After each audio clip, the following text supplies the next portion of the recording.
Hello everyone, எல்லாரும் எப்படி இருக்கீங்க? நல்லா இருக்கீங்களா? இன்றைக்கி spread love because love is God. இன்றைக்கி நம்ம செய்ய போகிற ரெசிபி செட்டிநாடு ஸ்பெஷல் வெண்டைக்காய் மண்டி. அதாவது லேடிஸ் ஃபிங்கரை வச்சு மண்டின்னு ஒரு செய்வாங்க, ரொம்ப நல்லாயிருக்கும். இங்கே இது வந்து யூஸ்வலாக நம்ம வெண்டைக்காய்க்கு புளிக்கரைசல் சேர்க்க மாட்டோம். இந்த மண்டிங்கிறதுல புளி சேர்த்து செய்வாங்க, ரொம்ப சூப்பராக இருக்கும். அது எப்படி செய்கிறதுன்னு தான் பார்க்க போகிறோம். நம்ம வெண்டைக்காய் புளி மண்டி செய்கிறதுக்கு இப்போ ஒரு கடாய் அடுப்பில் வச்சுட்டு நான் நல்லெண்ணெய் தான் ஊற்றுறேன். அதாவது செசமி ஆயில் அதுதான் விடுறேன்.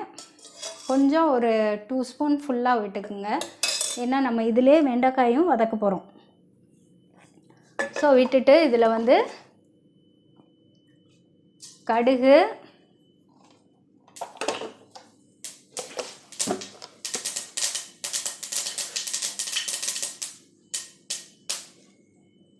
வெந்தயம், அதோட கறி லீவ்ஸ்,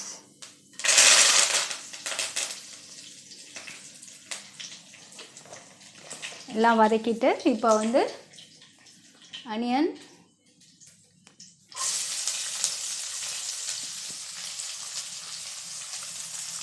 நான் 10 சின்ன வெங்காயம் நீல வாக்கில் கட் பண்ணி வச்சுருக்கேன், அதை போட்டு வதக்கிறேன்.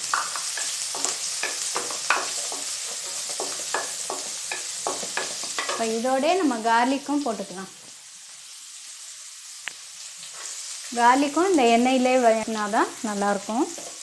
ஸோ அது ரெண்டும் எண்ணெய்.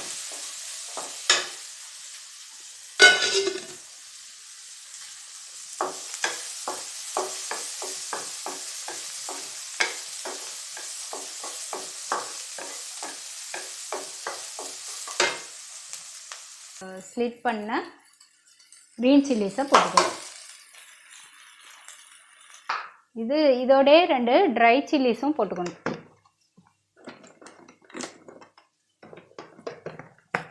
இதில் நம்ம எந்த மிளகாத்தூளும் போட போகிறதில்ல. காரம் இந்த பச்சை மிளகாவும் ட்ரை சில்லிஸும் தான். ஸோ 2 ட்ரை சில்லி அதிலே போட்டுக்கணும். எல்லாம் நல்லா வதங்கிடுச்சு. இப்போ இதிலே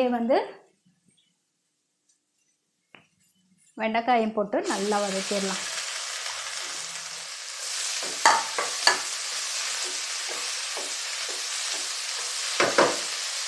சால்ட் மட்டும் நம்ம முதல்ல போட வேண்டாம். சால்ட் போட்டோம்னா எப்போதுமே நம்ம சால்ட்டு எதுக்கு போடுவோன்னா அந்த காயில் உள்ள வாட்டர் ஊஸ் அவுட் ஆகி அது கொஞ்சம் வேகிறதுக்காக போடுவோம். ஆனால் நம்ம வெண்டைக்காயில் சால்ட் முதல்ல போடக்கூடாது. போட்டோன்னா அதில் உள்ள தண்ணியை வெளியாக்குறேன்னு சொல்லி அந்த சால்ட்டு காயோடு ரியாக்ட் பண்ணி அதில் உள்ள தண்ணியெல்லாம் வெளியில் இழுக்கும். அதனால அது கொழப்பாயிரும். ஸோ சால்ட்டு நம்ம இது ஈஸி எட் டேஸ்டி ரெசிபி. நான் ஜென்ரலாக இது ரொம்ப பண்ண மாட்டேன். நான் தயிர் சாதம் ஏதாவது பண்ணால் என் குழந்தைங்களுக்கு இந்த ஃப்ரை மாதிரி வறுவல், அதாவது நல்லா ஃப்ரையாக பண்ணுறது தான் பிடிக்கும். ஃபார் அ சேஞ்ச் நான் எப்போயாவது இது செய்வேன்.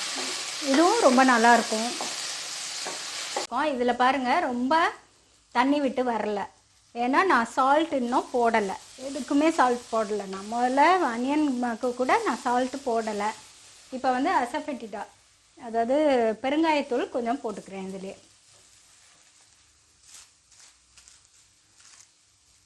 ஏன்னா நம்ம இதில் மொச்சையும் சேர்க்க போகிறோம்.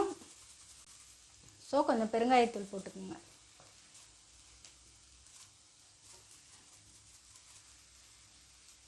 ஓகே, ஸோ நல்லா இதை வதக்கி விட்டுடலாம்.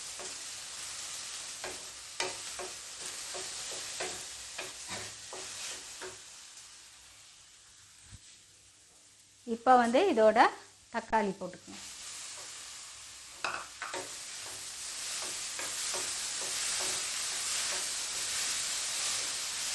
தக்காளி போட்டு கொஞ்சம் வதக்கிட்டு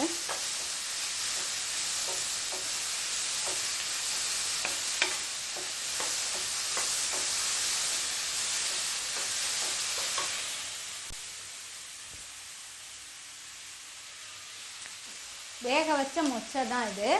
ஸோ இதையும் போட்டுட்டு மிக்ஸ் பண்ணிடலாம்.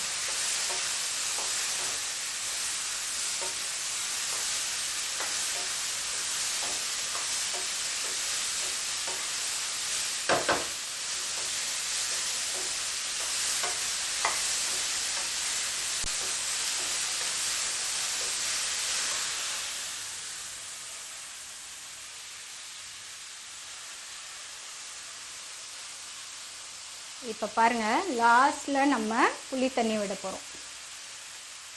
புளியை கரைச்சி நான் எடுத்து வச்சுருந்தேன்ல, அந்த புளி தண்ணியை விடுவேன்.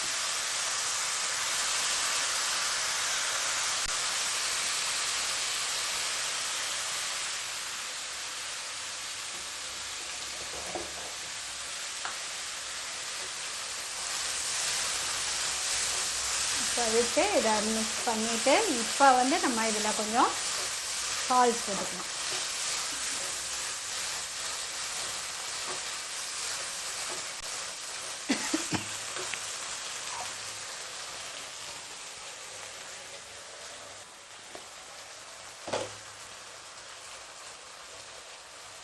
சால்ட் வந்து 1 ஸ்பூன் நான் வந்து போடுறேன். அப்புறம் பத்தலைன்னா போட்டுக்கலாம். நான் 1 ஸ்பூன் போட்டுருக்கேன்.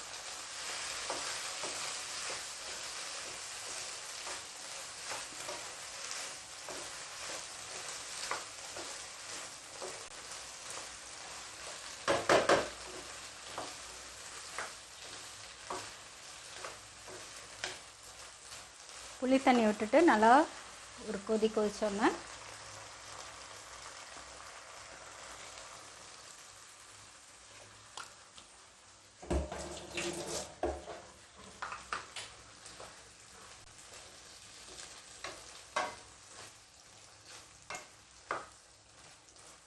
இது வந்து செட்டிநாடு சைடில் ரொம்ப ஃபேமஸான டிஷ்ஷு.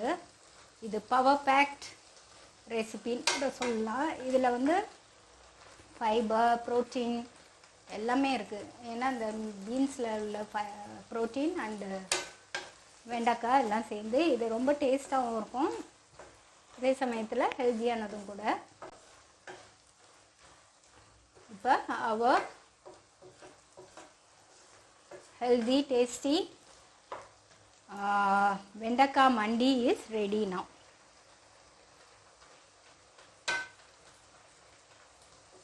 நல்லா வெந்துருச்சு எல்லாம். இப்போ ஆஃப் பண்ணிவிட்டு நான் சர்விங் பவுலுக்கு மாற்றிடுறேன்.